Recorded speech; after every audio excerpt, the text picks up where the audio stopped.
Travel disruption due to rail strikes will likely continue as thousands of workers go on strike for a fourth day.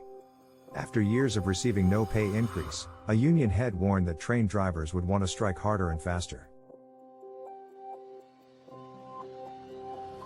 As thousands of workers continue their strike over jobs, pay, and working conditions, rail travelers are facing a fourth day of travel disruption. On Friday, 14 other train operators and members of the Rail, Maritime and Transport (RMT) union at Network Rail will strike for 48 hours.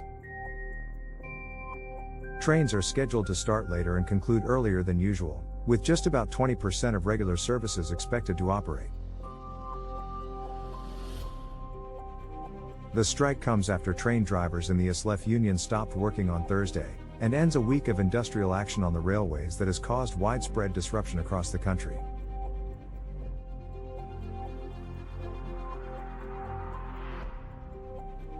ISLEF's General Secretary Mick Whelan has warned further strikes are inevitable unless the deadlock between rail employers and the government is broken.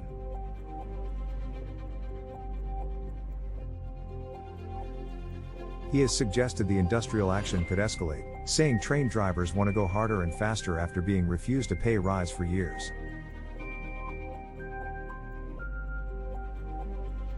Talks are expected to be held early next week, but unions have continued to accuse the government of blocking negotiations, a claim ministers have denied.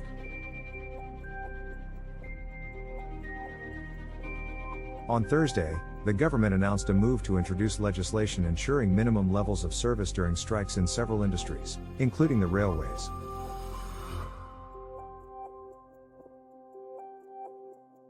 The legislation will be put to the Commons in the coming weeks and the government will consult on what those service levels should be.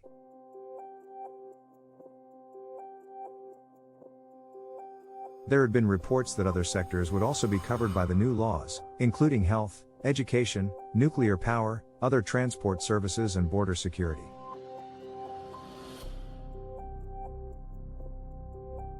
But the department said it expects to continue to reach voluntary agreements with those unions and would only look to consult on minimum safety levels should these voluntary positions not be agreed.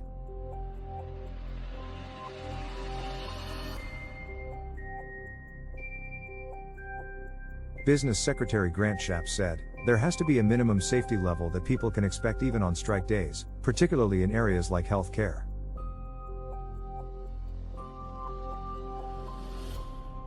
That's very patchwork at the moment.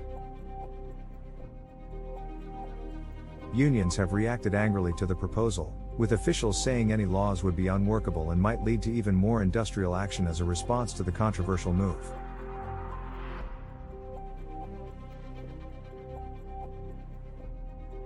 General Secretary of the TUC, Paul Novak, called the proposals an attack on working people and said trade unions will fight this every step of the way.